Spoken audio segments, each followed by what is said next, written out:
और इस वक्त की बड़ी जानकारी से रूबरू कराते चले रायपुर से बड़ी खबर। छत्तीसगढ़ का आर्थिक सर्वेक्षण पेश। आर्थिक सर्वेक्षण 2023-24 सदन के पटल पर पेश। आर्थिक सर्वेक्षण में प्रति व्यक्ति आय में बढ़ोतरी 7.31% बढ़कर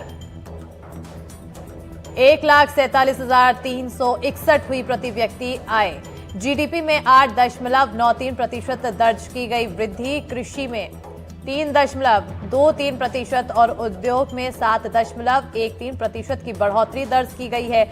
इसके अलावा सेवा में 5.02% की वृद्धि दर्ज की गई है। इस वक्त की बड़ी और अहम जानकारी के साथ आपको रूबरू करा रहे हैं, जहां बताते चले छत्तीसगढ़ का आर्थिक सर्वेक्षण पेश किया गया है। आर्थिक सर्वेक्षण 2023-24 सदन के पटल पर पेश किया गया।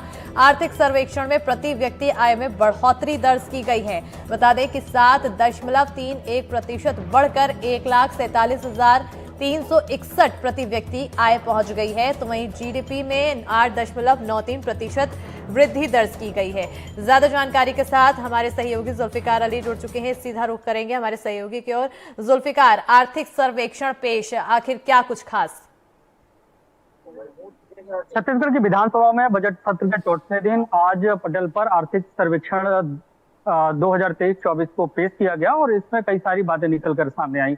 जैसे कि अगर बात करें तो तुलनात्मक अध्ययन भी सरकार के द्वारा किया गया और उसको जारी किया गया है। अगर उसे पढ़कर देखें तो जो छत्तीसगढ़ की जीडीपी 2022 और 23 में रही है और उस दौरान स्थिर भावों पर छत्तीसगढ़ की जीडीपी 3,02,118 करोड़ थी और उससे जो प्रचलित भाव होते हैं, जो बाजार भाव हैं, तो उन बाजार भाव में 2023 और 24 में 5,05,887 करोड़ रुपया अनुमानित की गई है, तो जिसमें 8.93% की वृद्धि दर्ज हो रही है। इसके साथ ही अगर प्रति व्यक्ति आय की बात करें तो प्रति व्यक्ति आय में भी बढ़ोतरी हुई है और जो आंकड़े जारी की गए हैं उसमें छत्तीसगढ़ के 1,47,361 रुपए प्रति व्यक्ति आय का अनुमान लगाया गया है, जो कि 7.31% की वृद्धि है। और राष्ट्रीय स्तर पर अगर देखें तो राष्ट्रीय स्तर पर प्रति व्यक्ति आय जो औसतन है उसमें जो वृद्धि दर्ज की गई है वो 7.9, मतलब राष्ट्रीय स्तर से छत्तीसगढ़ की प्रति व्यक्ति आय में गिरावट देखने को मिली है और उसकी अभी बराबरी में नहीं है। इसके अलावा अगर बात करें तो कृषि क्षेत्र में जो योगदान है छत्तीसगढ़ का वो जरूर बढ़ा है और इसमें 15.32% छत्तीसगढ़ की जीडीपी में इसका योगदान है, जबकि राष्ट्रीय स्तर पर अगर देखें तो कृषि का जो योगदान है वो 14.41% है।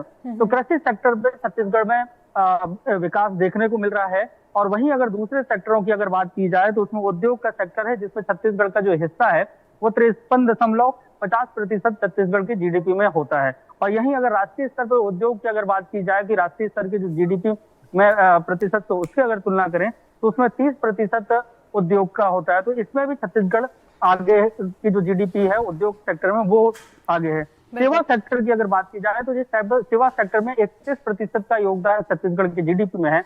वहीं सेवा सेक्टर जो है, सर्विस सेक्टर है, उससे राष्ट्रीय स्तर का जो औसत है वो 54.62% है। तो सेवा सेक्टर का अगर देखें तो वो छत्तीसगढ़ की जीडीपी में उसका जो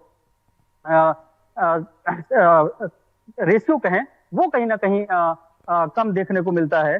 तो इस तरीके से छत्तीसगढ़ की जो जीडीपी जो स्थिर भाव में बढ़ती नजर आ रही है वो 6.56% है। वहीं अगर राष्ट्रीय स्तर की जीडीपी की बात करें तो 7.32% है। तो राष्ट्रीय स्तर पर, भारत के स्तर पर छत्तीसगढ़ की कहीं ना कहीं जीडीपी में थोड़ा गिरावट देखने को मिल रही है। तो आर्थिक सर्वेक्षण छत्तीसगढ़ की विधानसभा के पटल में रखा गया है और उसके जो आंकड़े ये बताते हैं कि लोगों की जो आय है उसमें बढ़ोतरी जरूर दर्ज हुई है, लेकिन राष्ट्रीय स्तर पर वो कहीं ना कहीं थोड़ा कम है। जी बिल्कुल, क्योंकि ये आंकड़े सामने आए हैं और इसमें कई जगह उतार चढ़ाव देखने को मिले हैं। अब इसको लेकर सरकार आगे क्या कुछ प्लान बना सकती है?